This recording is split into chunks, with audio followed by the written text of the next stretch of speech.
also hold for technological progress. Since 1750, and this is of course the essence of the Industrial Revolution, technological progress has become an increasingly important factor in economic growth. Also, the other three, of course, went along. And that is, of course, a bit more controversial. So it has been argued that all low-hanging fruits have been picked. In other words, we have invented all the things that are important and that improve our lives. And of course, you can't invent something again when it has been invented. And so my learned colleague, Robert J. Gordon, wrote this book, The Rise and Fall of American Growth, in which he points out in great detail that things like indoor plumbing, he has something with indoor plumbing, I don't know why, but indoor plumbing has been invented. It's improved our life, no question about it.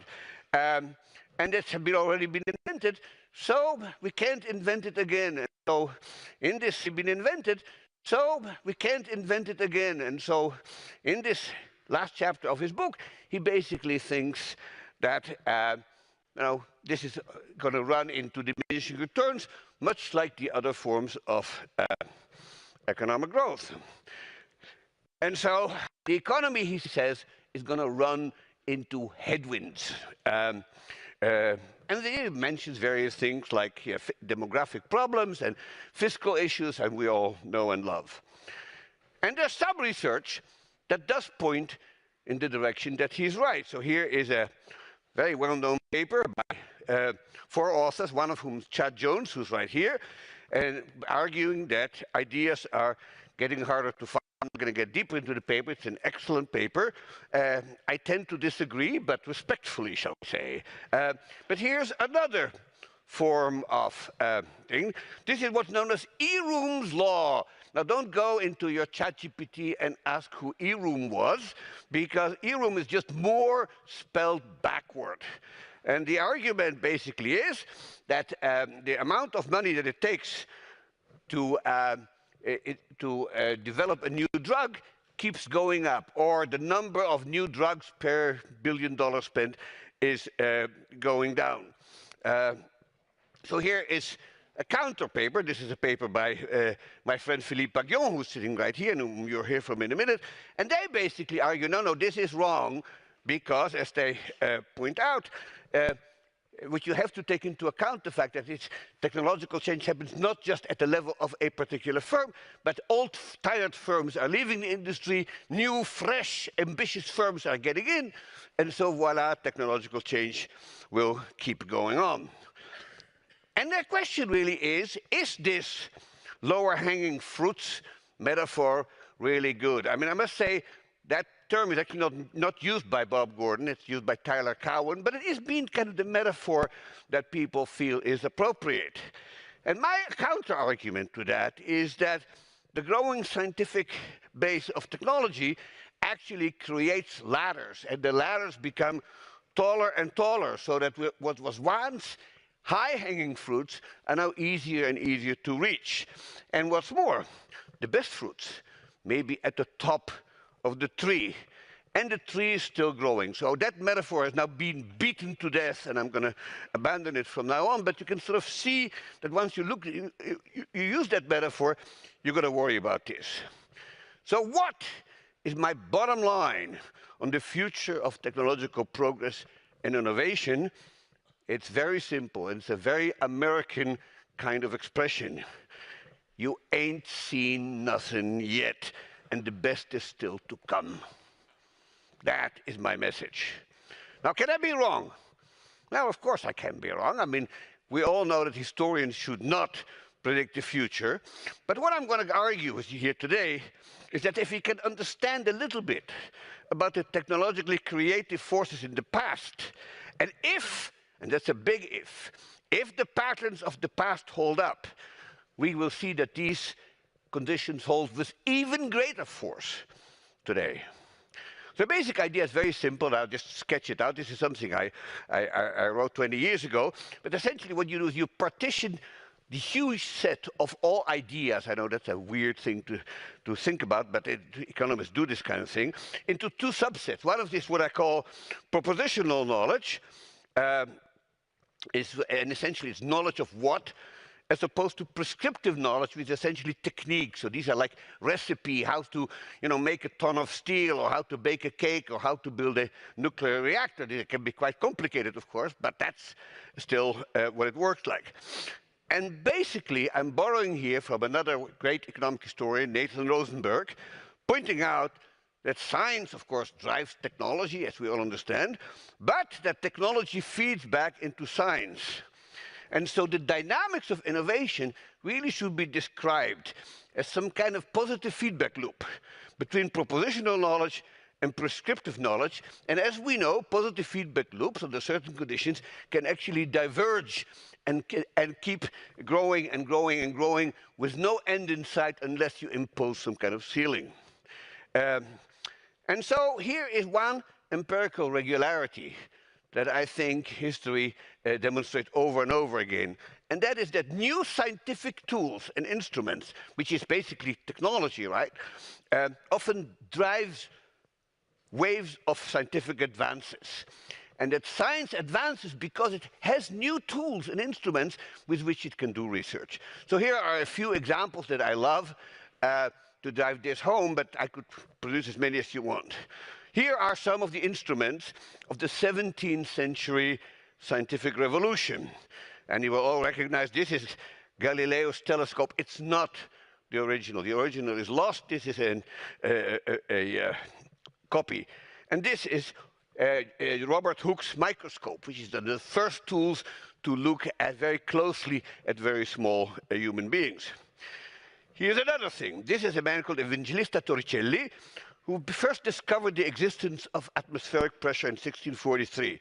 So here you got him, and the thing that he's holding in his hand is actually sort of a protobarometer in which he proved that the Earth was surrounded by this atmosphere. And of course, you need something else. You need a vacuum pump. So here you have a German called Otto von Guericke, who was actually Lord Mayor of the city of Magdeburg, and he invented the first vacuum pump.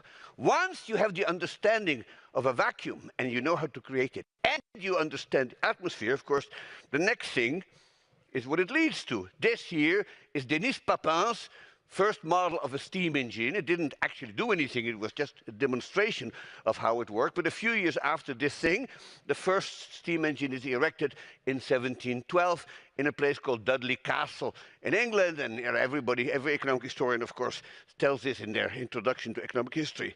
And this leads to this.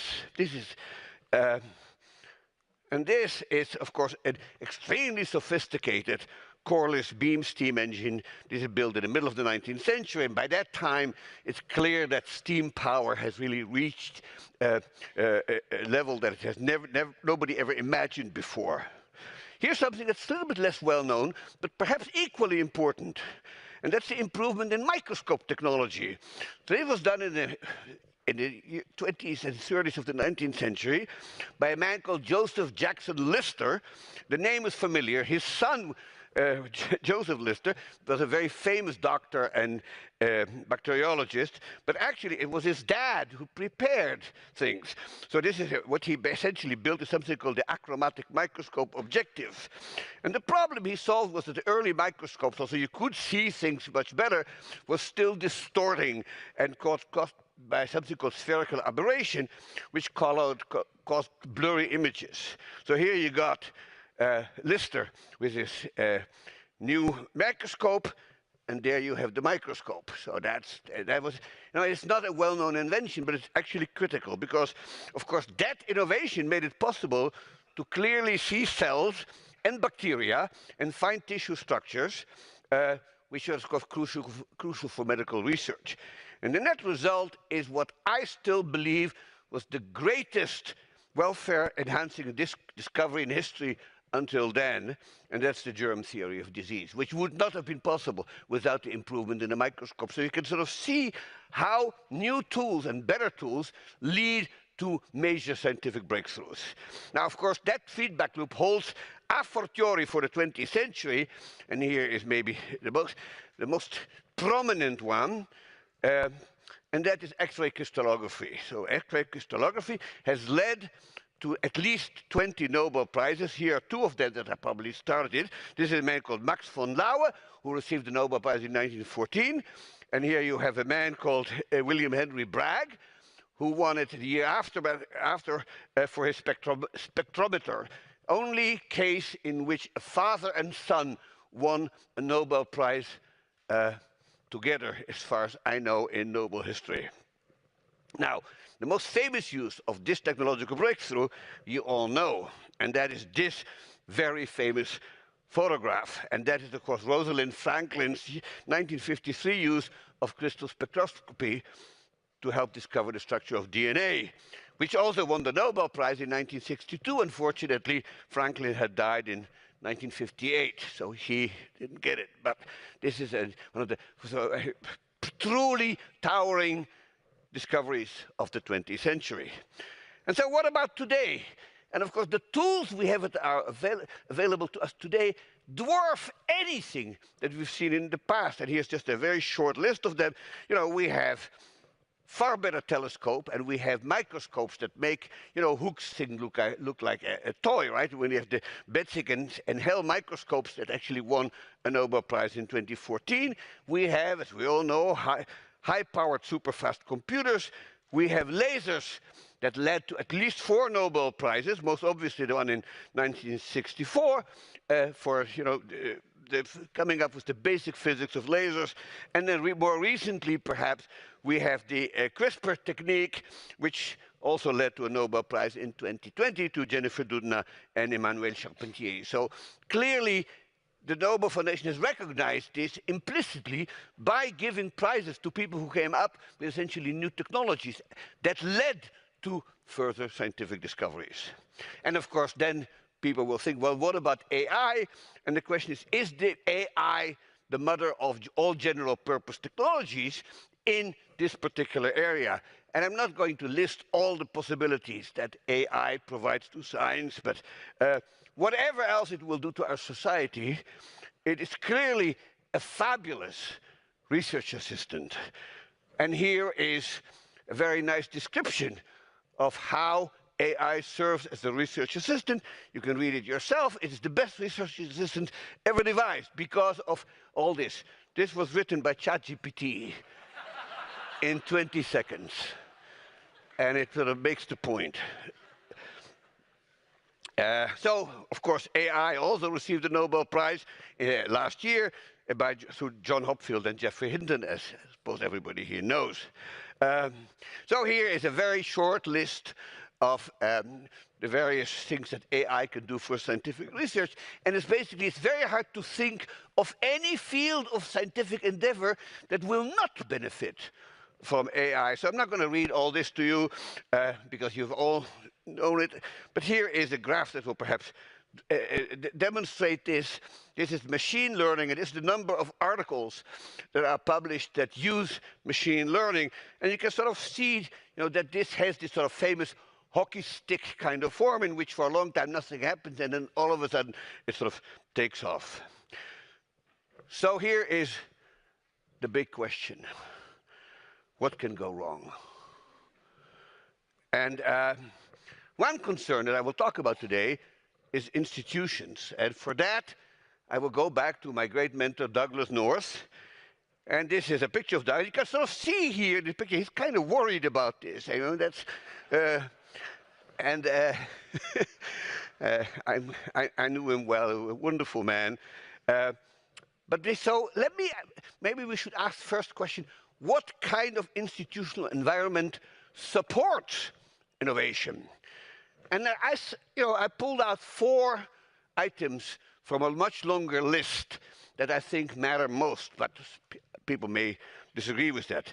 The first is, and this is the economist speaking, we need incentives. All right? Scientific and technological advances are not made by the population at large. They are made by what I have called the upper tail of the human capital distribution. So this is the smartest, most creative people in society who come up with these ideas, and the vast bulk of people, essentially just watch this and maybe they carry out the ideas, but the actual insights come from very few people. They have to be incentivized. Secondly, we need a competitive, open and free market for ideas. We don't want to live in a world in which the market for ideas is monopolized by something, say, like the medieval Catholic Church or the Communist Party in the Soviet Union or something like that. You want to have a great deal of diversity in the market for ideas, in which people come up with new ideas all the time, and they can advertise them as much as they want. Now, mind you, 99 out of 100 of these new ideas are probably garbage. But that is the nature of the process. Then I think what is important is freedom of movement. You really want to have a world in which creative persons and original thinkers should be able to move about to wherever they choose and wherever they can be the most productive. And finally, what you need is some kind of authority of a government. But the government, to my way of thinking, should be some kind of Goldilocks, sort of not too controlling, as it is, for instance, in China, and certainly as it was in the Soviet Union, but also not too absent, which is the direction in which the United States is moving, but a government that sort of sits in the middle, and it guides, and it advises, and it regulates a little bit, but it still lets the forces of free markets operate. And I have argued at great length that these kind of four conditions held increasingly in Europe between 1450 and 1750, the sort of 3 centuries leading up to the Industrial Revolution. And that is the kind of environment that led increasingly to incredibly creative, innovative people. And here's a list of them: Spinoza and Hume, James Watt and Adam Smith, Lavoisier and Euler, Alessandro Volta, Ludwig van Beethoven. I mean, these are all people who came up with brand new ideas in an environment that supported them, if not perfectly, at least far better than anything in the past. So then the question is, do these conditions hold today? And I would put it this way: the incentives in propositional knowledge, in science, are still there, and they're stronger and larger and more pervasive than ever. The market for ideas today provides unprecedented rewards and incentives to successful intellectual innovators, particularly in science. So what we do is we have hundreds of thousands of people who work in intellectual endeavors, most of them, but not all, in universities. And then what do we offer them? We offer them what most of these people need more than anything else, which is financial security, which is tenure. And of course, in research institutions, you get things like named chairs. Then we have rewards. And of course, there's a whole pyramid of rewards, at which the Nobel Prize and the Abel Prize presumably stand at the very peak. But there are many, many other rewards: membership in academies and prizes for the best paper in this and the best book in that, honorary degrees. And the funny thing is, these incentives are cheap relative to the benefits that these people bestow on mankind. And that is, I think, a critical thing. Now, of course, in addition to that, for people who care about this, there's name recognition, there's fame through mass media, both print and electronic, and perhaps most important, of course, these things lead to peer recognition, which is what many of academics really want. They want to be respected by their peers, by other people like themselves. And of course, in addition, for a very few, there's lots of money to be made if they work in the right field and hit it right. Now, some of these incentives are already noticeable in about 1500. But in some ways, the 20th century has done far better than anybody before. So, the Copley Medal in England for engineering was established in 1738. In 1799, Count Rumford established the Rumford Medal. And the first winner of the Rumford Medal was Count Rumford. Clever. But so it goes. But most of these things were still puny until about 1900. And then you get the Nobels in 1901, the Fields Medal in Mathematics in 1936, and on and on and on. So we reward scientists today. And yet, there are sources of concern. One of them is what I call the dynamics of institutional adaptation. So when technology changes, institutions have to adapt in various ways. And the problem is that institutions are usually slow to adapt. It takes decades and decades until various parliamentary committees and political forces agree that some form of regulation or some form of control is necessary. And what evolutionary theory suggests is that adaptation to a changing environment is quite possible, provided that the changes in the technological environment are not too fast and not too abrupt. But a sudden, discontinuous shock will lead to mass extinctions and catastrophes. And we know this is true, of course, from evolutionary history. And so there's some concern that the acceleration in the rate of technological change in recent decades cannot be matched by institutional adaptation. And what's more, the acceleration in the rate of acceleration, which is implied by the last 10 years advances in AI and similar fields. So, you can sort of think about where this is going to be a problem.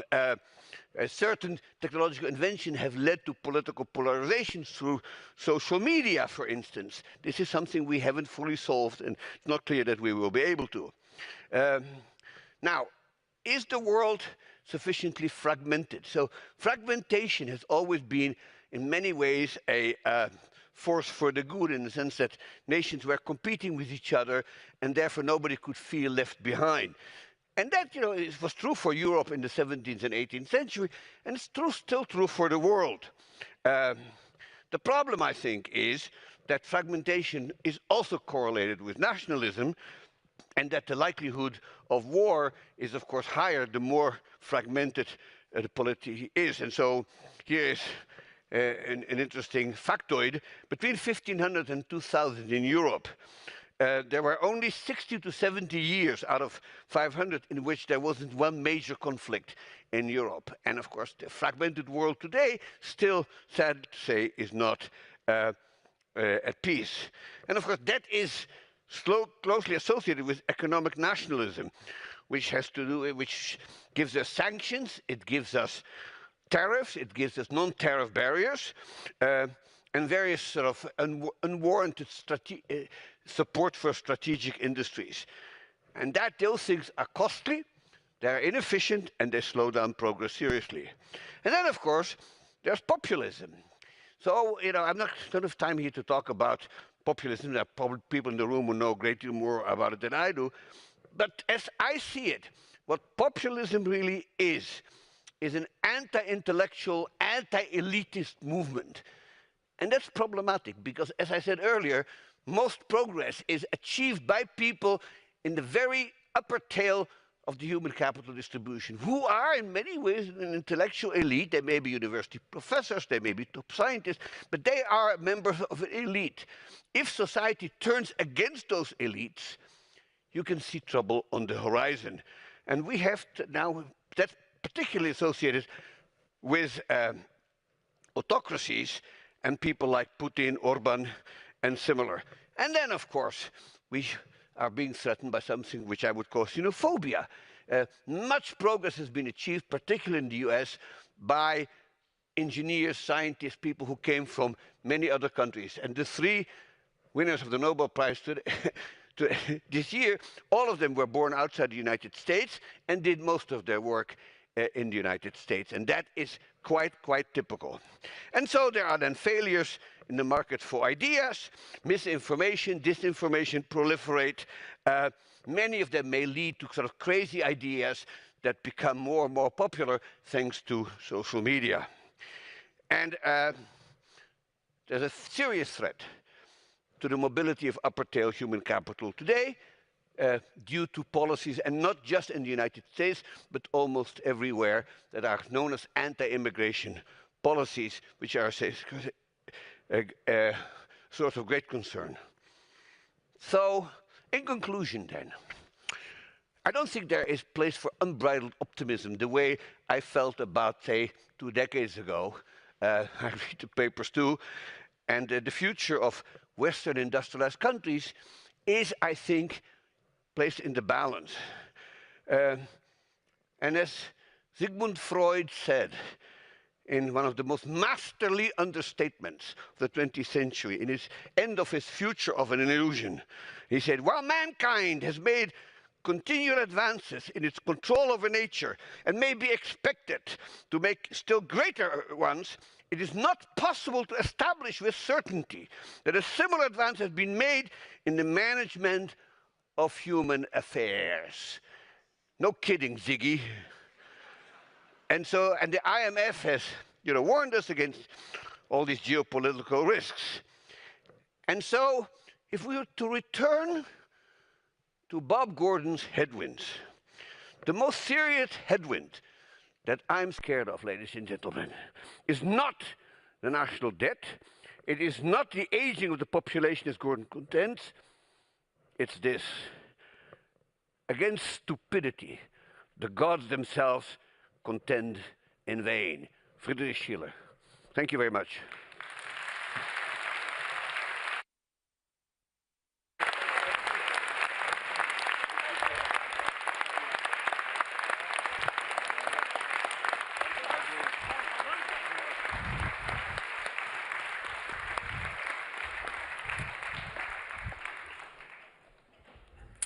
Wow. Thank you so much for that. And this brings us to our next speaker, Philippe Aghion, who was born in 1956 in Paris, France, did his PhD in 1987 in Harvard, United States. He's currently a professor at Collège de France and INSEAD in Paris, France, and at the London School of Economics and Political Science in the UK. Now, Philippe Aghion met Peter Howitt by chance at MIT in 1987, where they had neighboring offices. Creativity must have been present right at their first meeting, since they immediately started to work on a model with repeated patent races put into a macroeconomic framework. Their result pioneered the former study of innovation-driven growth through creative destruction. And their wonderful partnership is described by Peter Howitt in terms of complementarity, where the passionate Philippe Aghion, who started his career as a microtheorist, serves as the accelerator. Philippe Aghion, it will be a pleasure to listen to your talk. The stage is yours.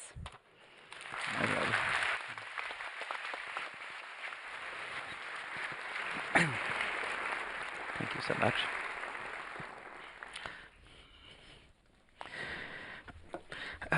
It's in all respects intimidating to be presenting now in front of this, of course, very prestigious audience, and after my friend Joel, with whom I agree on everything, but says things 10 times better than I would ever.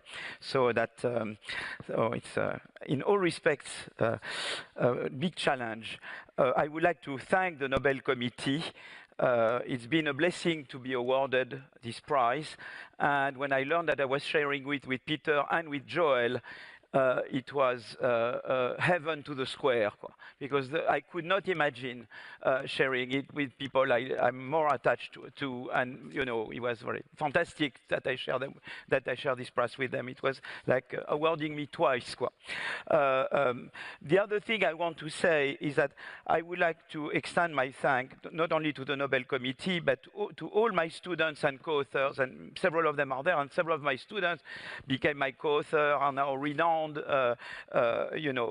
growth economists, and they are now the frontier. They are the new frontier. It's exactly the approach we push. The new generation, becomes the new frontier, and this prize is their prize. And I'll try to pay tribute to all my friends here as much as I can within 30 minutes.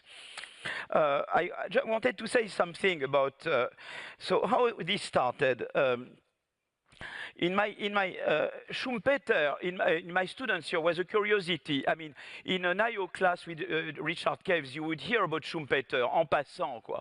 Or in a history of economic thought class, you would say, well, there is this guy Schumpeter, creative destruction, and that was a nice idea. The leading model in my youth was the Solow neoclassical model, which is a very elegant model that tells you that you produce GDP output, final good, with stock of capital and labor, and that's the first equation. And the second equation tells you that you can increase the stock of capital over time by saving part of the output you produce and invest it in increasing your capital stock, and that's how you have the economy grow. But of course, Solow himself would make the reasonable assumptions of decreasing returns to capital accumulation, and from there you get that you could not explain long-run growth of per capita GDP without having something else that he would call technical progress. But Robert Solow would not tell you where technical progress is coming from. So that was the thing, but there is this guy, Schumpeter, and his idea of creative destruction. And there, so that's where it came, the thing. When I was a Harvard student, the thing with me is that I go very far, and the whole suspense is, will I fall off the cliff? Well, and certainly you have the flowers. I think it was for me when it was just put there to save my life. So the thing is that when I was a student at Harvard, my dream was to become to enter the Harvard Society of Fellows. It's a first-class postdoc. For 3 years you are paid like an assistant professor, and every Monday you have dinner with Amartya Sen, Bob Solow, leading physicists, and it's a very prestigious thing, and so I was shortlisted to have an oral exam with them. And at dinner time, Solow, who was a senior fellow, was seated next to me at dinner, and he said, "Look, Philippe, you're a very nice guy, but you didn't quite understand the questions that were asked to you." So I realized that I had failed the test, and because I failed the Harvard Society of Fellows, well, I ended up at MIT, which is not the worst, fallback that can happen to you. And that's where I have my neighbor, who was Peter Howitt, and we would talk to each other. And it was in '87. Peter was visiting from Western Ontario for the year, and we started to talk to each other. And one day, I think I came to your office, Peter, and I said, why don't we try to, or we said together, why don't we try to write from scratch a model that would encompass Schumpeter's notion of creative destruction? And now I ask myself, my God, imagine that I had passed this bloody oral exam, at the Harvard Society of Fellows. I would not be here today. Obviously not. Of course, you never know the counterfactual, but I mean, I'm pretty sure that I will not be here today. So that's why failure, or seeming failure, because MIT is not the worst failure that can happen in your life. I mean, failure, or what you think is a failure in your life, can prove to be, your revival, your sauveur. Voilà. And that's voilà. I hope the joke is not part of my timing and I start the lecture. No, whatever. Okay.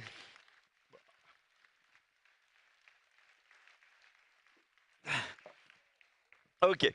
So here is a picture of young Schumpeter, who used to say he was good at 2 of 3 things: being a good lover, a good horse rider, and a good economist. And he said one of the 3 was not good. I won't go into this. And I won't tell you how Schumpeterian I am or not. Voilà. In that respect. Okay. So creative destruction is the process whereby new innovations displace old technologies. New innovations make old technologies obsolete. And as I told you, here is Peter. We will recognize him. And with Peter, we decided to write from scratch a growth model that would encompass 3 main ideas. And in fact, it intersects very much with what Joel talked about. The first idea is that long-run growth is driven by a cumulative process of innovation where each innovator builds upon previous innovations. the second idea is that innovations do not come from heaven. They result from entrepreneurial activities motivated by the prospects of innovation rents. When you innovate, you find, a better way to produce or new product, and that gives you rents for a while until you are superseded by subsequent innovations.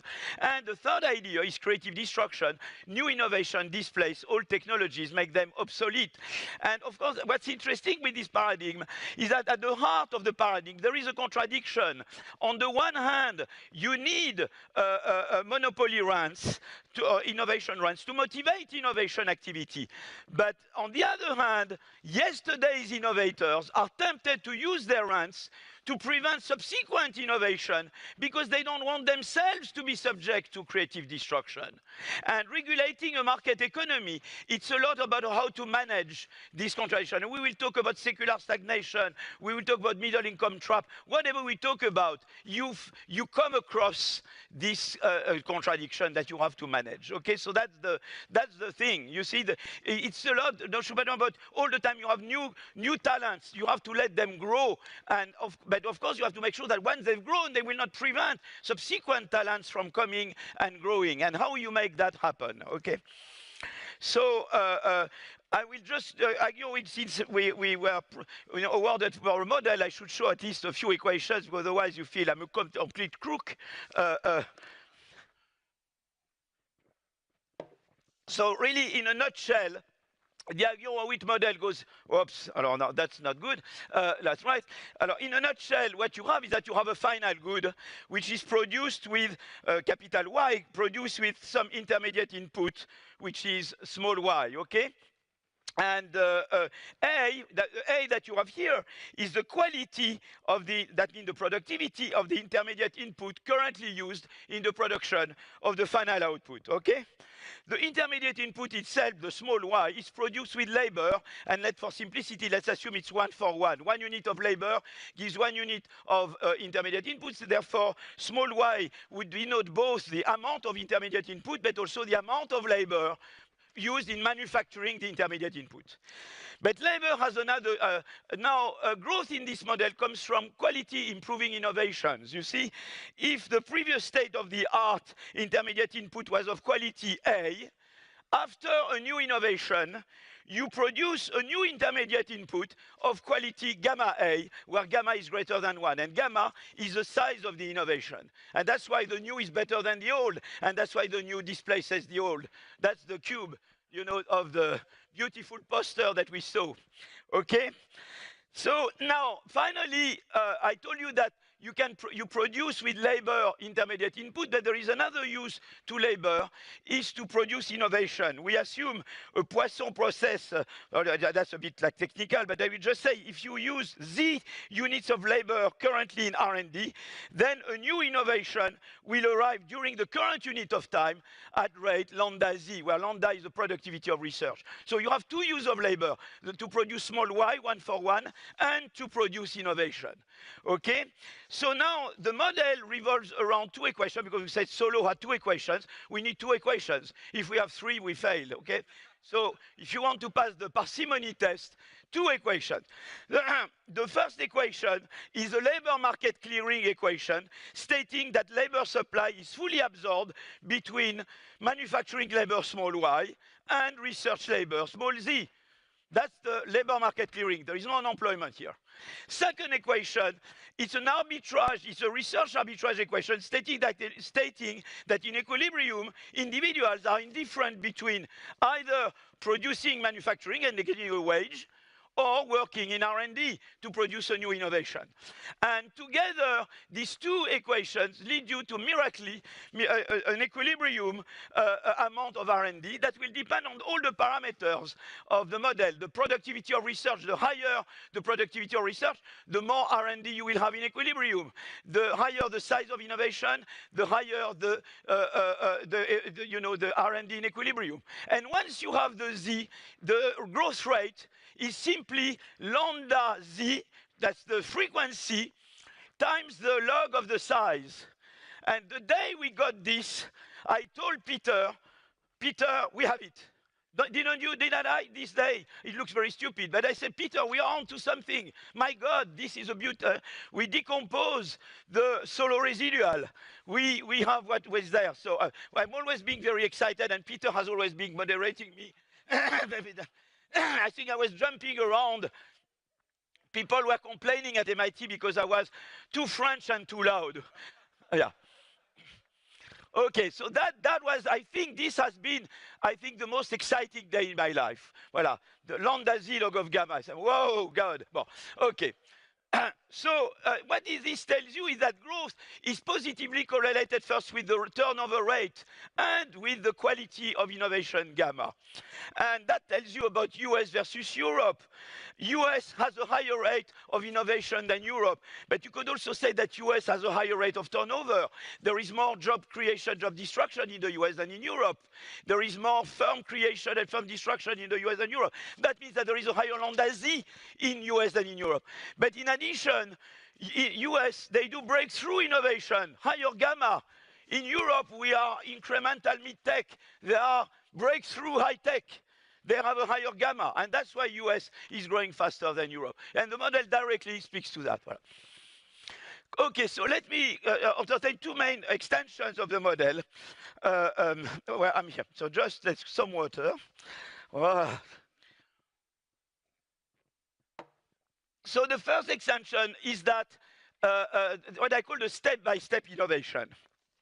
One counterfactual prediction of the Aghion-Witt model is that when I have the Z there, the alpha, which is a measure of competition, a bigger competition would always give you less R&D, because innovation in the basic Aghion-Witt model is always done by outsiders. They go from zero, if they don't innovate, to a value. And anything that would reduce this value, like more competition, would therefore reduce their incentive to innovate, and therefore would reduce the rate of growth. So the model had a counterfactual competition is bad for growth. But there had been work done by, John with Blondel, Nickel, on microdata from UK in particular, saying that if you had any correlation between competition and productivity growth, it should be a positive one. You tend to have more productivity growth when you have more competition. So you had to reconcile that. And so, so let me just go there. So in fact, the thing is that what we did, why did we have this counterfactual? Because in our model, it's only outsiders that would innovate. It's always people from outside. Currently, Joel is the current innovator. I come from outside, I leapfrog Joel, I oust Joel, and I become the new producer. And I go from zero to the value of the next innovation. And competition reduces that value and therefore reduces. But in fact, in practice, that's not the way it works. You have always, in any sector of the economy, leaders and laggards. And it's not that the laggards leapfrog right away the leaders. They have to catch up step by step. And I need many steps to catch up with Joel before I can become a leader. So me, I will innovate to catch up with Joel. But Joel may want to innovate to increase the gap between him and I, to make it harder for me to catch up with him. Okay, I always have this, parabola. Okay, so let me drink more water. I get very dehydrated very quickly. You are a classroom. You are all equally good. Suppose there is the top of the class and the bottom of the class. And suppose I open the door, voila, exactly.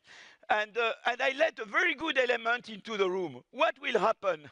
The top of the class will work harder to remain the top of the class. But the bottom of the class, which is already discouraged, will be even more discouraged when I let this good element in. It's the same for firms. The blue line are firms that are close to the technological frontier in their sector. They react positively to more competition by innovating more and growing more. Those are the frontier firms. They innovate to escape competition. But those who are way below, which are the orange firms, they are already discouraged. When I let a good element into the room, they will be even more discouraged and they will do less. And so competition has very different effect on innovation by leaders and laggards. And if you look at the overall effect of competition on aggregate growth, it's an inverted U, and I'm sure that Peter will have things to say on the inverted U. But another thing which is also interesting, the more developed an economy is, the more blue firms you have compared to orange firms. So therefore, that tells you already that the more advanced an economy is, the more growth enhancing, on average, it is to have more competition. Okay? So that's the first extension of the basic model. The second one is firm dynamics. And that's really Clété, Kortum, Ufuk, Pete, and all, and you are all here, and we've done work with John and everybody. So here we can talk about firm growth. It's not about, not only we can accommodate heterogeneity that you have entrants and incumbents and leaders and laggards, we can talk about firm growth. And that was really the Clété, Kortum model did, and all what the model that followed. Here I represent a firm with 4 lines. So on each of these lines, that's how well the firm is doing. The A is the quality on each of the 4 activities of the firm. How can the firm grow? The firm grows by doing creative destruction on another line. So for example, suppose this other line goes right there, is current A. This firm will turn it into gamma A. It will drive out the current producer on that line, and the firm will become a 5-line firm. That's how you grow. You see, I have the ambassador in front of me. You are currently producing. I innovate upon you. I grow at your expense. But it could be that it's the opposite. On one of my lines, my ambassador does better than me and drives me out, and then I shrink. How do you enter in this model? You are nobody, and you innovate upon one of the lines. You become a 1-line firm. How you exit? You are a 1-line firm. Somebody innovates upon you, and you drive out. It's very, and we see what's nice is that with this model, you can account for several facts. First, of course, you have a lot of small firms, but few large firms, because to become large means to have survived a lot of threat of being, shrunk, you see, by no entrant. So you have, that model will tell you right away that you have many small firms and very few large firms. Is exactly what we observe. Another prediction is that it will tell you that so the first, this graph is Ufuk and Aksigit Care. This one is Pete and Shank Daisei. We tell you that if you have a relationship between age and size, should be an increasing relationship, because I start being a 1-line firm. But then I may grow, not grow, but in expected terms, there is a positive correlation between age and size. Why is it steeper in the US? And US pre-Trump. I don't know now, okay? I will tell you about bad joke I did with Trump. Is because when you are a good innovator in the US, you get financing, you get venture capital, institutional investment, so you can grow more. And therefore, you can evict those who are not as good as you are. So those who remain and survive are also better. So not only is because you get more financing, but it's because of that, those who survive are intrinsically better. And that's why you have this tip. It's much less true in India or in France, you run out in law, you stop, okay, or whatever. But France is more like here. But and that's the second fact. And the other thing is that the exit rate is higher for firms or young firms than large firms. Why? Because when you are a 1-line firm, it takes 1 creative destruction for you to be evicted. When you are a 2 or 3 size firm, it takes 2 or 3 creative destruction to be evicted. That's why the rate of exit is larger for young and small, and that's exactly what you observe. So you can see this model tells you firm dynamics, heterogeneity. You can really confront the model with micro data. And that's what became very exciting, is the dialogue between theory and empirics, the back and forth continuously between data and the model. And that's the exciting part of this adventure, okay? So how long do I have? 1 minute? 10? But minus the jokes were 5 minutes. You count the jokes, huh? Yeah. Let's make a deal. Now I get water, and I have more time. Yeah.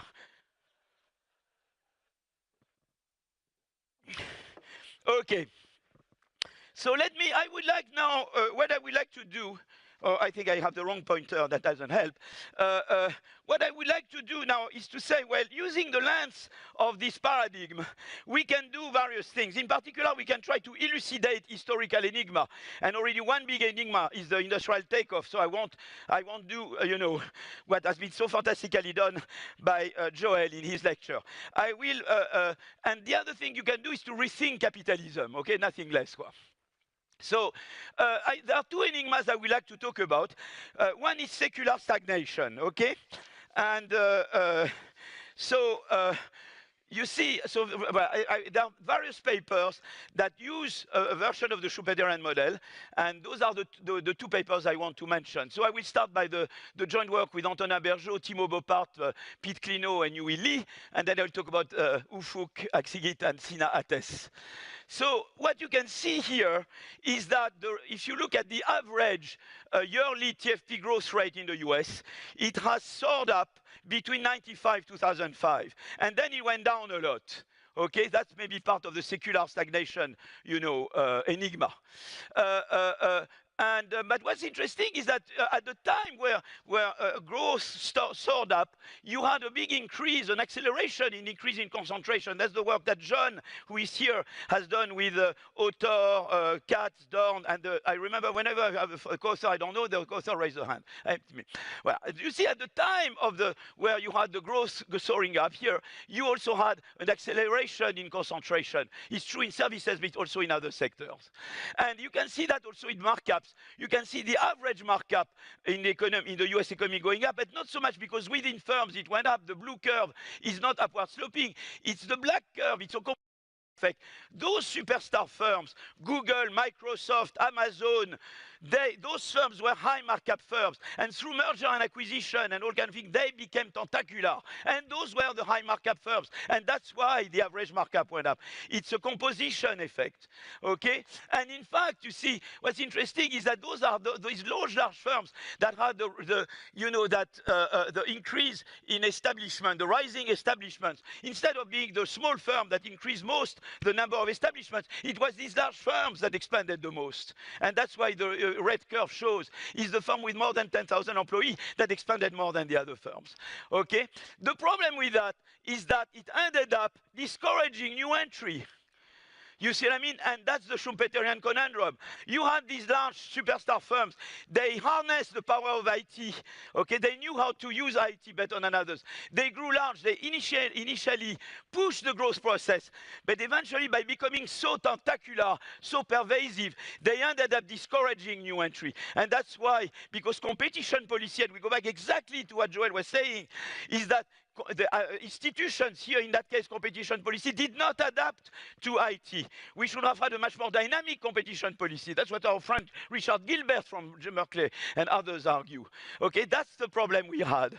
And in addition, if you move now to Aksigit and Ates, they look at the same secular stagnation phenomenon using the step-by-step innovation model, where you have laggards that need to catch up step-by-step with leaders.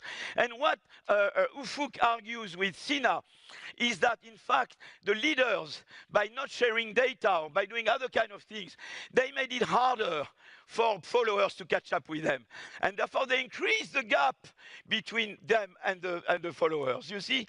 And you can see here that the technological gap between leaders and followers, the distribution of gaps, you see, is moving to the right between 1980 and 2010. Increasingly, the gap between leaders and followers increasing a lot because they didn't share data. They didn't share knowledge. And the result of that is that, consequently, the leaders' rents have gone up because the production became more concentrated in the hands of the leaders, and that's what you have, the markup going up.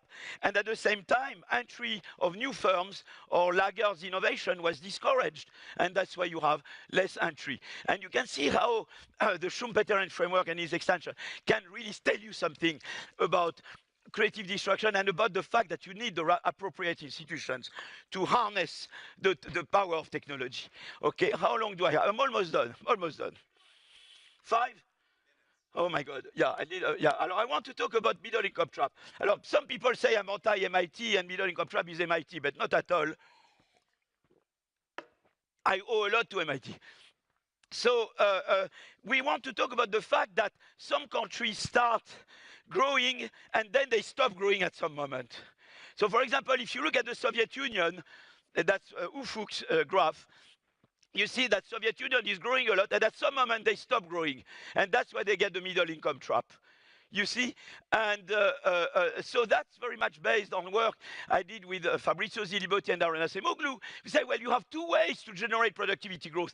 Either you catch up with the technological frontier, or you innovate upon yourself. You go from A to gamma A, where gamma is greater than 1, which is the size of innovation. And the policies that are good for catching up are not exactly the same as the ones that are good for growing frontier. China, for example, for 30 years has been growing by catching up. For catching up, they needed to absorb technology transfers from elsewhere, to have a good education policy, to open up and take advantage of technology transfers. Competition, for example, I told you, was much more important to grow at the frontier. You see, so the policies that are good for catching up are not the same. When you are about frontier, you need much more creative destruction. You need much more, liberalized market for products and labor. You need venture capital. You need institutional investor. You need Draghi. You need all what Draghi is talking about, okay? And so here is a case of Korea. And you see that Korea was growing very fast after the Korean War. After South Korea, I'm talking about. But then the growth rate went down. And North Korea, it's electrocardiogram et plat, as we say in French. Okay, flat electrocardiogram. So what happened in Korea is that during the catching up phase, you had the growth of conglomerates called the chaebols. I don't know if there are Koreans among you, because I'm very bad at pronouncing Korean. It's not my best thing. The chaebols, not only did they discourage entry of non-chaebol firms, but they put pressure on the Korean government to not move from policies that were good for imitation into policies that were good for frontier innovation. It took, in fact, the crisis of the late 90s to weaken a bit the power of the chaebols, for more competition to happen and for growth to, to pick up again a bit. Okay? But now, let's keep going. Because Japan is another, it's not a middle income, but it's still subject to the same syndrome. Japan grew up a lot through catching up between 1945 and the 1990s. But then they fell into the same thing, because in Japan, it's not the chaebol, they call them keiretsus. The keiretsus were big conglomerates that, again, not only discouraged non-keiretsus firms from entering the market, but also didn't favor, were able to prevent the government from moving into more pro-competition policy. But the worst of the worst is us, Europe. That's the worst to come. So I think that should not be counted at a time, because it's for Europe that I do that, and it's a big plea.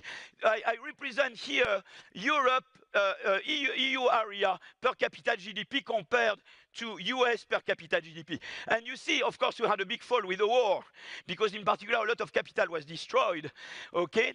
And you see, between 1945 and the mid-80s, we caught up. Europe caught up with the US in terms of per capita GDP. But since the mid-late 80s, again, we are losing in terms of per capita GDP to the US. And that's the problem. And again, it's the thing, we were good at catching up, because first, thanks to the Marshall Plan, we rebuilt our capital stock. Also because we had a good education level, we could catch up with the technological revolution that had occurred in the US in the 1920s. That was catching up growth. But now the problem is that we have to do frontier innovation. As I told you, we are stuck in Europe into mid-tech incremental, and they do high-tech breakthrough in the US, okay? So if you look, for example, and this should really worry you, if you look at particularly at the right-hand side, and you look at the high-tech patents, the US is in red, China is in blue. So when I went to China, I said, here you are. So everybody was, woo, woo, woo. Okay, great. Voila. But Europe, we are in green. You see the thing? We need to wake up. We need to wake up.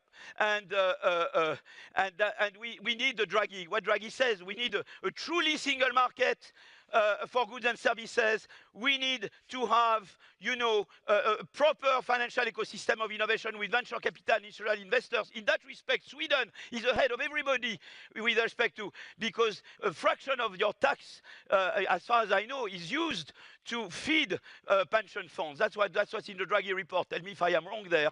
But you found a way to develop institutional investors, but we are well behind the rest of Europe. And we need DARPA. We don't have the equivalent of the Defense Advanced Project Agency, which is a pro-competition way to do industrial policy. Well, I remember a discussion with Anders Borg. Whenever I would pronounce the word industrial policy, he would say, "Whoa, I believe in competition, therefore never." That's a bad word. If I have said, whatever, I don't say anything. So, and now people are warming up to the idea the US is doing it, China is doing it. They try to reconcile competition policy and industrial policy. We need to do it in Europe, because otherwise, we are declining. Okay, and that's the front page of the World Development Report that Ufuk and Germith built. Was very much, the did on middle income trap and creative destruction. And this middle income trap I think, is a very, powerful idea. So let me end up with rethinking capitalism, and then I'm done. Okay. So, US does poorly on inequality and social protection. I mean, I don't want to be sick in the US, quoi. Unless I'm wealthy, quoi. Okay, and but Europe does poorly on innovation. If you look, for example, I'm stopped. Is it cool? Where am I here? Now it's good. Yeah. If you look at Gini index, which is a global measure of inequality, you see that it's higher in the US than in Germany, France, and the Scandinavian countries. If you look at poverty rate, it's higher in the US, France, and than the Scandinavian countries. There is the death of despair of Anne Case and Angus Deaton. If you look at the death rate of unskilled middle-aged in the US, it has gone up a lot because people get stressed. They fear to lose their job because they lose entitlement to health services. They take opioids, sleeping pills, they eat too much pizza, they die, okay? And I love pizza, but be careful, don't overconsume, okay? Okay, so, so that's the US socially. Now, when it comes to innovation, there, of course, the picture is very, rosy for the US. If you look, for example, at the flow of triadic patents per million inhabitants, patents, which are registered in the US Patent Office, Japanese Patent Office, and European Patent Office, so there's a good patent. You see, the US is above everybody, you see. And so what you would like to have, and again, I'm doing the same mistake there, and I'm done. You would like to combine the good side of the American model, innovation, with the good side of the European model, protection and inclusiveness. Some people believe it's an either or. If you choose to be more innovative, it has to be at the expense of inclusiveness and protection. If you choose to be more inclusive and protective, it has to be at the expense of innovation. And I believe there are at least three policies I want to advocate. Flex security, education and competition that can make you both more innovative and more inclusive. You can get on both, you can win. Let me just say very briefly why. Alexandra Roulet, who is here, she looked at the labor market in Denmark, and she compared the evolution of the health of a worker in a firm that closes down to the evolution of the health of a similar worker in age, education, experience in a firm that does not close down. No effect of losing your job in Denmark compared to the control group on purchase of antidepressants, anti-anxiety, sleeping pills. No effect. And again, I do the same mistake because I press always the wrong. No effect on the probability to have a heart attack, and no effect on mortality. They found this flex security system. It's a way to make creative destruction work better and to protect. What is it? In Denmark, when you lose your job for 2 years, you get a very high fraction of your salary.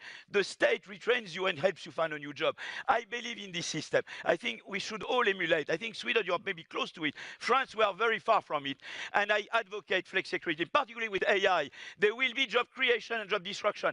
You need flex security to make people accept socially the AI revolution.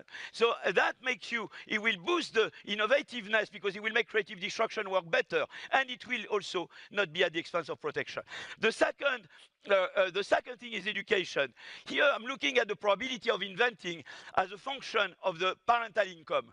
And you see you have this J curve. You are much more likely, the left-hand side is US on current data, the work by Bell, Chetty, Jaravel, Petkova, and Van Reenen, and John, Xavier and John are here. The second paper is by Ufuk, John Grigsby, and Nicolas, there should be an A there. That's the same on historical data US. And this is joint work that we did with Ufuk, Haitinen, and Toivainen on Finnish data. And you see that you are much more likely to innovate if your parents are in the high income bracket. We were very surprised about Finland, because in Finland they have a very good education system that I would like France to emulate, and it's free from kindergarten to PhD. So how come they have this J curve? And we tried to elucidate this enigma, and we saw that in fact the higher earning parents in Finland are also more educated parents. So they give knowledge and aspirations to their children. So when you control for education, the curves become the red curve, much flatter.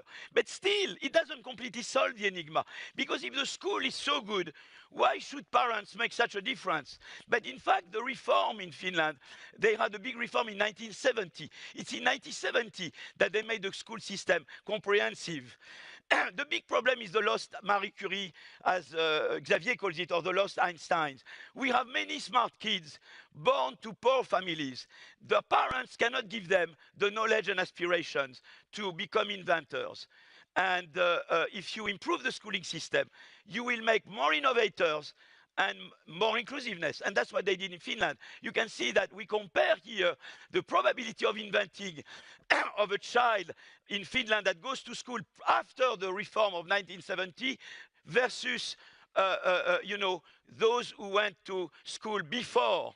And you see that the reform of 1970 lifted a lot. You see the probability of inventing for children whose parental income was in that zone. So really, the reform of 1970 in Finland increased the number of reduced the number of lost Einsteins. It made the economy more innovative and more inclusive. I'm done. Competition is the last one. I told you that you had a big problem in the US, but with this decline in productivity growth, and it had to do a lot with the superstar firms discouraging entry.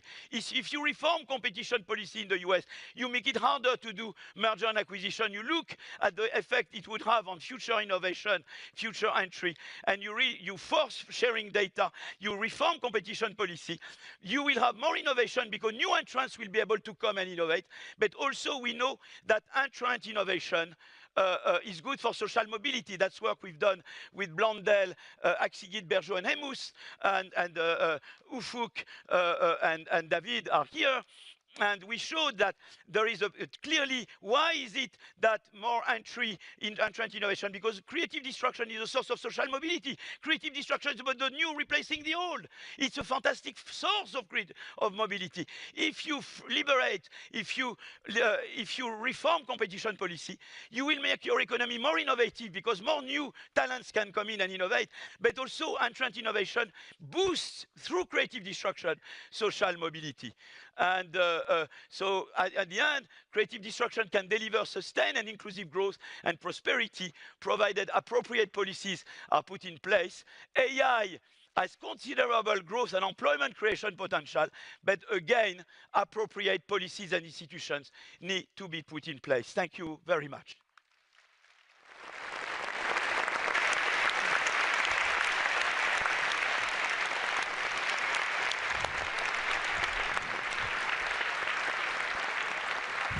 So much. It was fantastic. Thank you. Thank you so much, Philippe Aghion. I think we're all warmed up now and ready to take on the final talk by Peter Howitt. So Peter Howitt, he was born in 1946 in Toronto in Canada. He got his PhD from 1973 at Northwestern University in the United States. He's currently a professor at Brown University in the United States. And Peter Howitt, he's the other half of the dynamic duo that created the theory of sustained growth through creative destruction. In terms of complementarity, he is the macroeconomist who brought the general equilibrium perspective into their model. He is widely regarded by his colleagues as kind, supportive, and wise, and is affectionately described by Philippe Aghion as his best friend. Please come up to the stage, Peter Howitt. Thank you. Okay.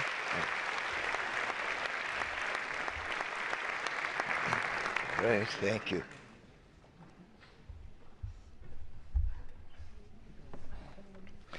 Thank you.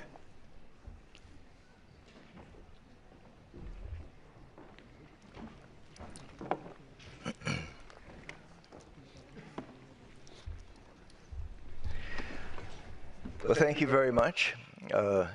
I would also like to begin by thanking the Royal Swedish Academy of Science and the Nobel Economics Committee for this amazing honor. It is, of course, the dream of a lifetime to be standing here, and I will be eternally grateful. I'd also like to thank my whole family for being so supportive of my work over the years, and especially my wife, Pat. Part of her support, of course, is supporting me, but it goes way beyond that. She and Philippe teamed up to keep me working on growth theory long after I would have continued. I arrived at MIT that fateful year, and Philippe was disappointed to have arrived there. I was quite happy to arrive there, but I wasn't looking to work on growth theory. I was going to be doing some search theory and some theory of unemployment and something totally different. So it's just by chance that I got there. But I've always been the sort of economist that likes to just follow their nose. When something interests me, I start wandering away from whatever it was I used to be doing. And when I started talking with Philippe, I thought, well, that sounds pretty interesting. So I started wandering away from growth theory, from unemployment theory and search theory. And it was a tremendous collaboration. We knew at first that right away that we had something big on our hands, and we kept working on it. But over the years, as the years passed, I started finding other things that I got interested in too, and I started spending less time working with Philippe and more time doing other things. But whenever that would happen, Pat would get these phone calls from Philippe saying, Pat, tell Peter that what he's trying to do now isn't nearly as important as what he was doing. You know, he's like someone who thinks he's good at writing poetry, and that's what he wants to do, but what he's really good at is writing detective novels, and that's what he does with me, so bring him back. So, and Pat was smart enough to realize that, yes, Philippe is right, and so it's as much because of her as it is Philippe that I continued to do what I'm sure is the best work of my life. And thank you, both of you. A lot of what I'm going to be saying today is now familiar to you because you've heard a lot of it from Philippe. But I hope you don't mind a little bit of repetition, perhaps in a quieter voice. I don't know. It might help. When we began our work on innovation-based growth theory through creative destruction, it was almost 40 years ago now. And the state of the art in growth theory was, of course, embodied in the solo model that Philippe described. And there was nothing wrong with that model, except that it was seriously incomplete. You could use it to show how, because of diminishing returns, the economic growth could not be sustained without technological progress, continued technological progress. And in fact, you could show that in the long run, the rate of economic growth would actually equal the rate of technological progress appropriately defined. But it took the rate of technological progress as given, as something that was just not affected by anything going on in the economic system or anything motivated by economic objectives.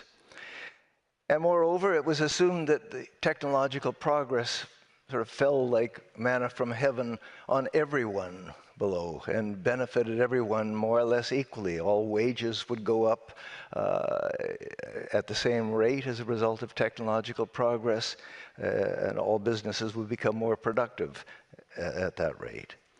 And of course, we know that neither of those is true. Technological progress comes to a large extent from innovations made by profit-seeking business firms. Businesses innovate in order to earn what we would call monopoly rents. They innovate in order to be able to produce goods that their rivals can't match. They innovate in order to produce goods at a lower cost than their rivals can do. And in both of those cases, what they're able to do is to charge prices above the cost of production and earn a supernormal profit without being profitably undercut by their rivals. So this is very much an economic motivation. And we also know, of course, that the gains don't fall uniformly on everyone. There are losses as well as gains. And that comes straight from the process that we talked about, the innovation process that I just described. Those who succeed in making innovations and being able to outdo their opponents gain profits. They hire workers to produce. Their workers get higher wages. But those who fail to innovate get displaced. They lose business, they lose profits. People who worked for them lose. And in general, that's of course Schumpeter's process of creative destruction. And that creative destruction is something that is shared by anyone whose economic fortunes are tied to technologies that are rendered obsolete by the new technologies that are driving economic growth. And creative destruction generates a conflict that's really at the heart of the growth process. The conflict between those who gain from the new technologies and those who lose because their fortunes are tied to older technologies. It's at the heart of the growth process because whether or not and how fast a country can grow will depend very much on how that conflict is resolved. Will those who gain from this creative destruction succeed and be allowed to implement their new technologies and so on? Or will those who would potentially lose manage to block the new innovations? You know, there are a lot of things that influence that process. Now, you might wonder why it is that these ideas of Schumpeter, of creative destruction, that were enunciated in his 1942 book on capitalism, socialism, and democracy, still hadn't been incorporated into the mainstream of economic growth theory in 1987 when Philippe and I met. And it's a good question. I think there are a number of aspects to it, but I think that the main reason is that this process of competitive innovation and creative destruction involves some fairly complicated strategic conditions that had to be worked out in order to create a coherent mathematical model. And you imagine a market where some product is being produced and everyone knows that it's capable of being improved not just once or twice, but any number of times. Someone might undertake to create the next generation of that product and earn some monopoly rents from it. But there'll be other people racing to do the same thing. And so how much you spend on hiring people to do research, to try to speed up the arrival of this new invention, to get it for yourself, will depend to some extent on how much other firms are racing to get to the same goal. The faster they race, the faster you might want to race. Or if they're very good, you might give up. It's a strategic situation where how much you're investing in it depends upon how much others are investing. How much they're investing will depend upon how much you are investing. And to figure out what's going to happen, you need to find some kind of a Nash equilibrium or something, where everyone's doing what they find most profitable given what the others are doing. And to make it more complicated, they've got to realize that if they succeed, if one firm succeeds in discovering generation X of the product, there are going to be other firms striving to come up with generation X plus 1 that will displace generation X. And the more you expect them to be spending on innovation, the faster they're going to do it, the shorter will be the duration of your profits that you'll get from having invented generation X, and the less the payoff will be to you. And so you have to take that into account. And you have to sort of put yourself in their position to figure out, well, they're going to be doing something like what we're doing, but that means that they have to consider what will be happening to people trying to come up with generation X plus 2, and so on and so forth. So it's a bit of a tricky situation. It's not impossible. It requires the use of some game theory. And back in those days, game theory was making tremendous advances, but largely in microeconomics. It was slow to come to macroeconomics. It was coming into some discussions of monetary policy and fiscal policy, but not into growth theory.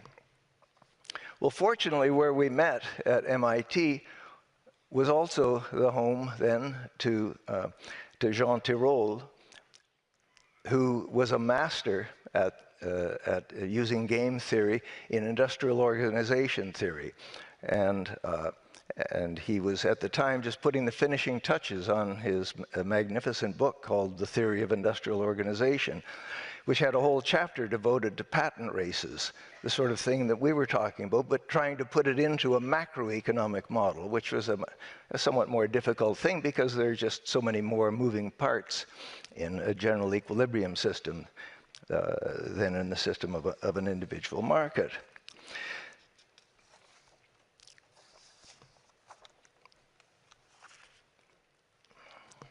So what we did was we managed to, by studying these theories, we managed to find a way to model this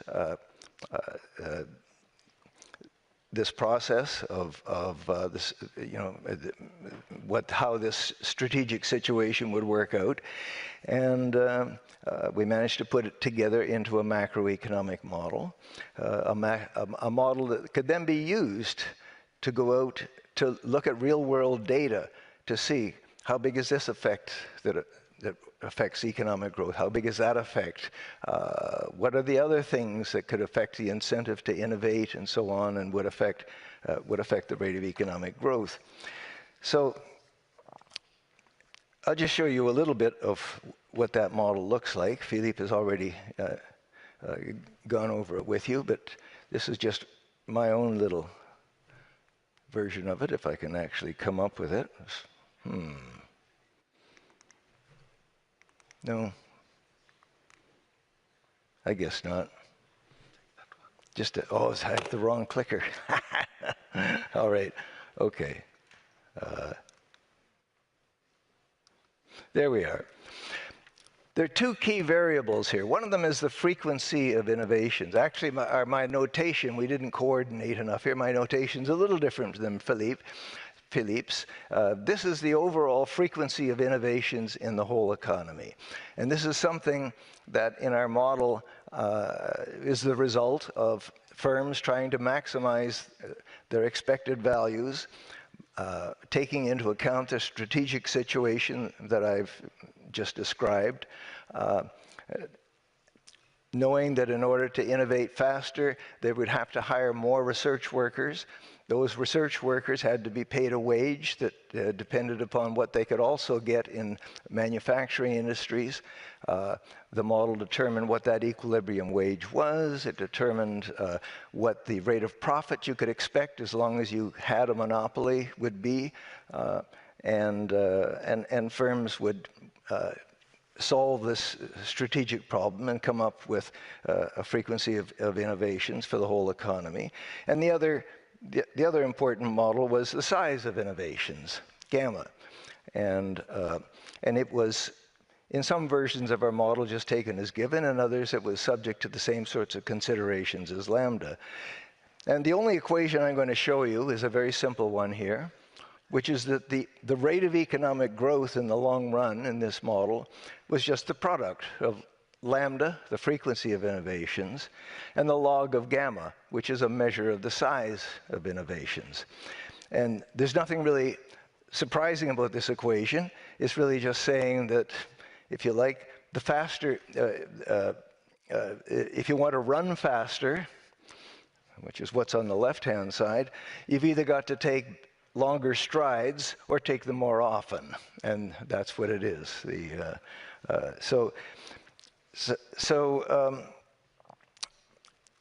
It was a simple model, but it provided a template that we could use to relax various simplifying assumptions, introduce new real-world complications to address a whole variety of issues.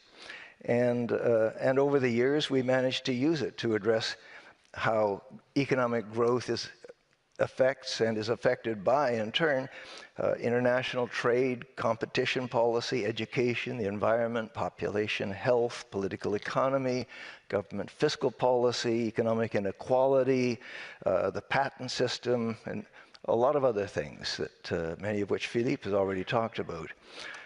So I'd like to talk about a couple of those areas of application. The first one being competition policy. Schumpeter's view, when he wrote about creative destruction, was that because it's monopoly rents that motivate innovations, we should really be very gentle with antitrust policy. We should leave monopolies alone, let them enjoy their rents until someone replaces them, because the bigger the rents, the greater the incentive to innovate and capture some of those rents, and therefore the more growth the more innovation would take place, and the more growth would take place. And when in our very first model that we put together, that seemed to be the case.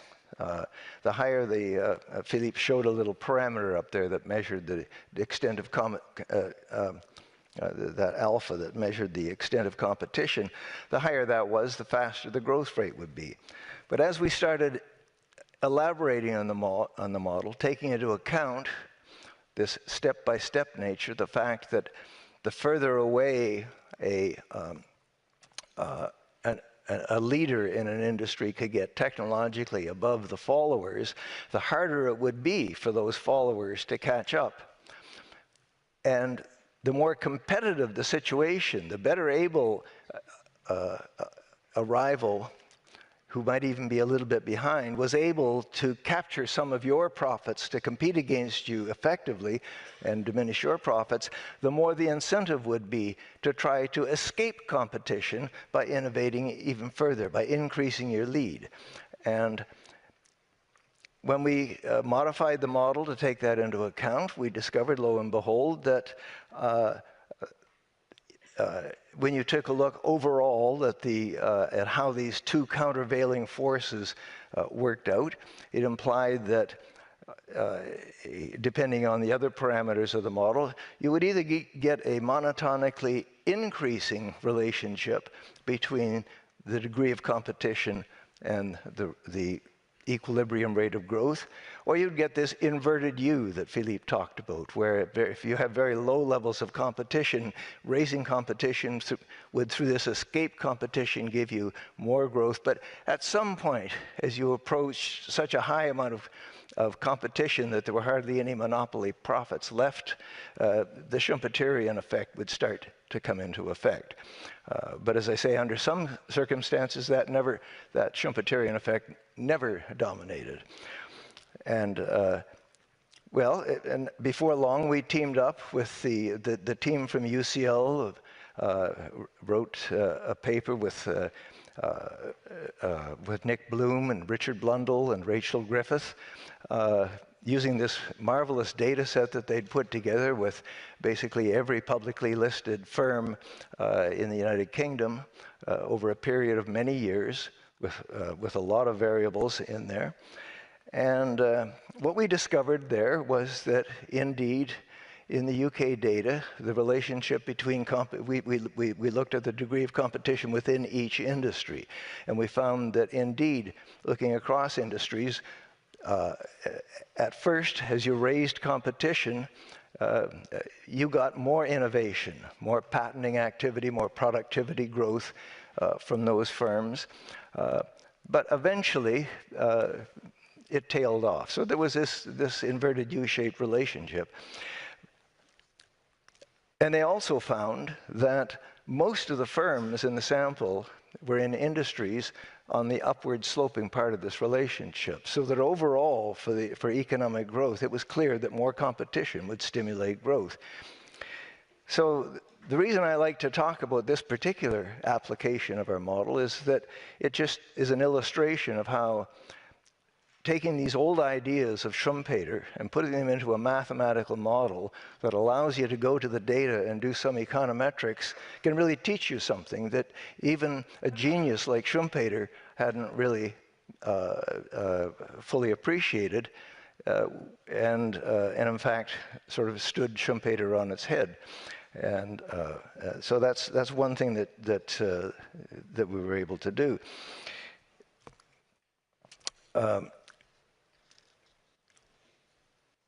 This finding of an inverted U has been discovered in many other countries, by the way, and not just in UK data. And in countries where it hasn't been found, what people tend to find for the most part is that there's just this strictly positive relationship between competition and innovation. So I think that's something that I'm proudest of having started the theoretical literature on this.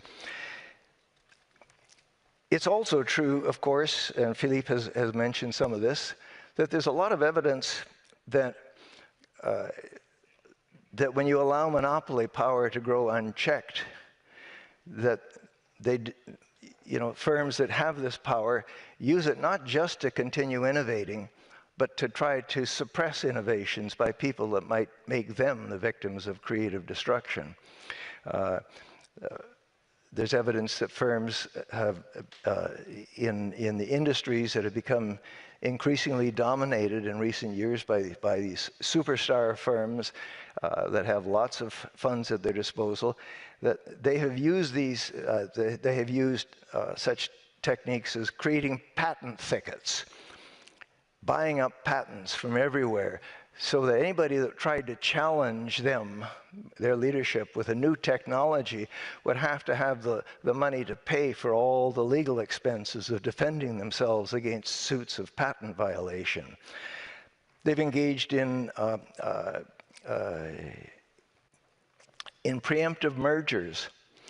When a rival gets to the point where it seems to be threatening the core business of one of these large companies, the best strategy often is not to try to compete against them, but to buy them out. You buy them out, and you can either direct their technological development in directions that are going to be complementary with the trajectory that you're on, or you could even just suppress the innovations. You don't have to worry about them anymore. And that's going on an awful lot. And of course, you can use your monopoly powers to influence politicians. The more politicians are swayed by contributions and various other favors, the more you're going to get policies that are in your favor. And you can also use it to help capture the regulatory authorities and move things in your direction, and to win public opinion in support of your efforts to suppress. They're not put that way, but in order to favor your continuing progress.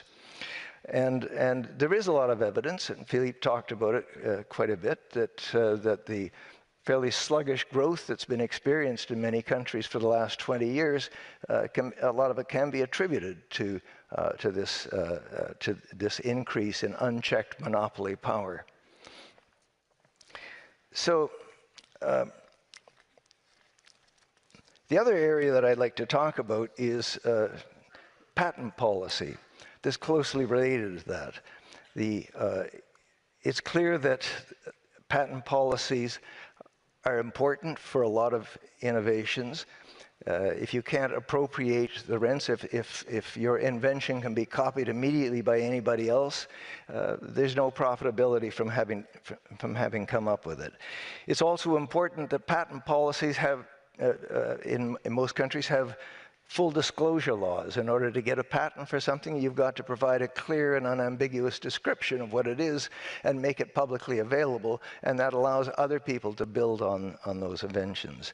But as I said before, patent laws can be used also to block laggards, and so it's important to have a finite length to patents, and it's especially important because firms can get into this very unlevel situation where you've got a leader that dominates and the laggards are far behind.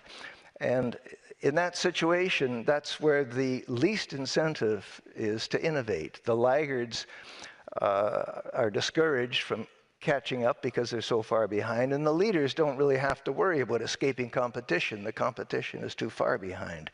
And so breaking those up can lead to the kind of explosion of creative activity that you got, for example, when the 70-year-old monopoly of the AT&T Corporation was broken up in the mid-90s, and that led to this huge flurry of competitive, innovative activity in the telecommunications industry in the US.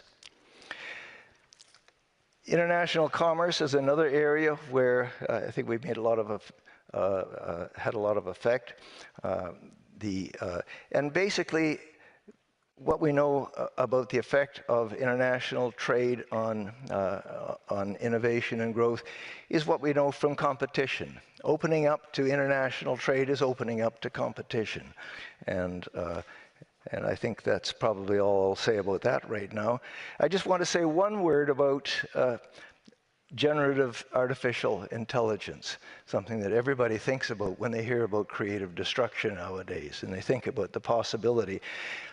Like any general purpose technology that we've observed, there is tremendous possibility for both the replacement of skills and for also the enhancement of skills and the opening up of new skills. But like any general purpose technology, it's going to take a long time and require a lot of downstream innovations to be realized. For generations, some of the best economists in the world have expressed deep concerns about technological unemployment, going back from David Ricardo through John Maynard Keynes, even up to Paul Samuelson. So far, history has shown that these predictions of high unemployment and low wages haven't been true. Wage income has tended to grow in proportion to national income as we've progressed. I do worry a little bit about AI, Generative AI has the potential to displace a significant number of jobs because it automates not only the routine, repetitive tasks, but also complex cognitive work that was once thought to require uniquely human judgment. As models become capable of producing high-quality text, images, software code, and analytical outputs, entire segments of knowledge-based occupations, from customer support to administrative roles to journalism, marketing, and parts of the legal and financial system, face the substantial risk of restructuring or outright redundancy. You've probably guessed, because Joel's already done that. That was written by ChatGPT, not by me. Okay?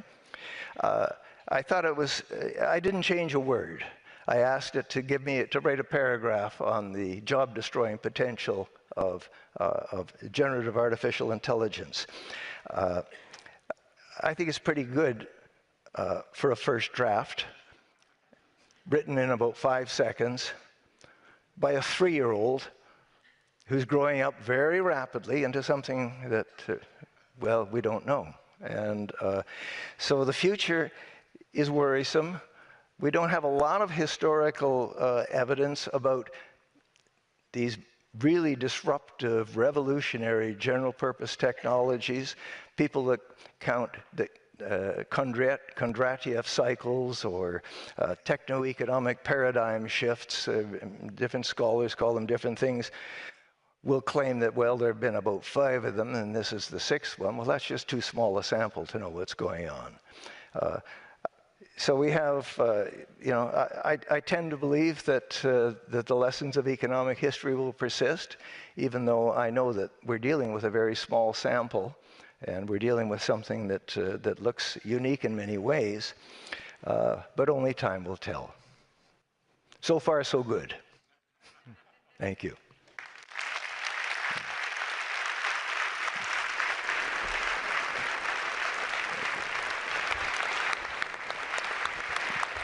Okay. Thank you so much. You stay on the stage. All the laureates come to the stage. Thank you so much, Peter Howitt. Now let's welcome all the laureates for 2025 year's prize in economic sciences. Peter Howitt, Philip Aghion, Joel Mokyr,